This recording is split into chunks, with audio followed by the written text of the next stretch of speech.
વડોદરામાં Indian medical association Vadodara દ્વારા ગરબા મહોત્સવનું ભૂમિપૂજન કરવામાં આવ્યું હતું। વડોદરા શહેરને સંસ્કૃતિનું શહેર કહેવાય છે। અહીં તહેવારો ઉલ્લાસ અને ઉમંગ સાથે ઉજવાય છે। આવનારા નવરાત્રી મહોત્સવને ધ્યાનમાં રાખીને ઇન્ડિયન મેડિકલ એસોસિએશન વડોદરા શાખા દ્વારા વિશાળ ગરબા મહોત્સવનું આયોજન કરવામાં આવ્યું છે। આ મહોત્સવની શરૂઆત ભૂમિપૂજનથી કરવામાં આવી હતી। આ ગરબા ગ્રાઉન્ડ ઓપી રોડ પર આવેલ રિલાયન્સ મોલ પાછળ છે। ગરબાના પાવન આયોજન માટે શહેરના આગેવાનો, તબીબી ક્ષેત્રના મહાનુભાવો તથા વિવિધ સમાજના પ્રતિનિધિઓ ઉપસ્થિત રહ્યા હતા। પરંપરાગત વાદ્ય સાથે મંત્રોચ્ચાર કરીને ભૂમિપૂજન કરાયું હતું અને શુભ કાર્યનો પ્રારંભ કરાયો હતો।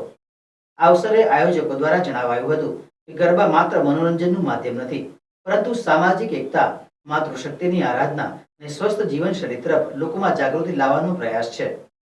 ઇન્ડિયન મેડિકલ એસોસિએશન વડોદરા આ વખતે પણ 2023, 2024 અને 2025માં વિનસ પહલ IMA નવલી નવરાત્રિનું ભવ્ય આયોજન કરી રહ્યું છે। આ આયોજનનો મુખ્ય હેતુ દિવ્યાંગ બાળકો, જેના નામે અમે એક સંસ્થા ચલાવી રહ્યા છીએ, જેનું નામ છે પ્રયાસ। દિવ્યાંગ બાળકોના સર્વાંગી વિકાસ માટે જેમને આર્થિક મદદ કરી શકીએ, એમની સ્કૂલ ફી ભરી શકીએ, એમને હેલ્થ, એજ્યુકેશન અને સોશિયલ સ્ટેબિલિટીને પ્રદાન કરવા માટે આ સમગ્ર ગરબાનું આયોજન કરવામાં આવી રહ્યું છે।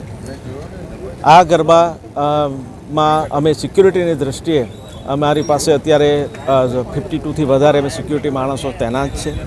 દરેક જગ્યાએ CCTV કેમેરાની અમે સુવિધા ઉપલબ્ધ કરેલી છે।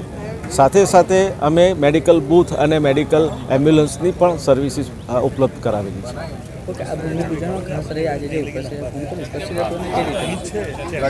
ઇન્ડિયન મેડિકલ એસોસિએશનના આજના વિનસ પહલ નવલી નવરાત્રિ મહોત્સવના ભૂમિપૂજનમાં વડોદરા શહેરના સાંસદ ડૉક્ટર હેમાંગભાઈ જોશી, પ્રમુખ જયપ્રકાશભાઈ સોની, પૂર્વ અધ્યક્ષ ડૉક્ટર વિજયભાઈ શાહ, તમામ લોકો આજે અહીંયા ઉપસ્થિત